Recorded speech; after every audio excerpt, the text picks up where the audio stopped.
మహాశివరాత్రి శివకేశవుల అనుగ్రహం పొందే పవిత్ర రాత్రి.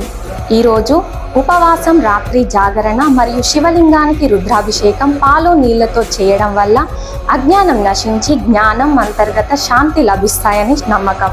శివుడు లింగోద్భవుడిగా ఆవిర్భవించిన ఈ రాత్రి ఆధ్యాత్మిక శక్తిని పెంపొందించుకోవడానికి అత్యంత విశేషమైన సమయం అంటారు.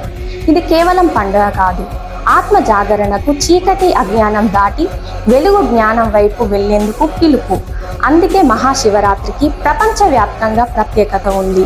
మహాశివరాత్రి పర్వదినాన ప్రతి ఒక్కరికి శివుడి ఆశీస్సులతో మంచి చేకూర్చాలని మీ 3D టీవీ న్యూస్ ఛానల్ ద్వారా మహాశివరాత్రి శుభాకాంక్షలు తెలియజేస్తున్నవారు మీ 3D టీవీ న్యూస్ ఛానల్ యాజమాన్యం.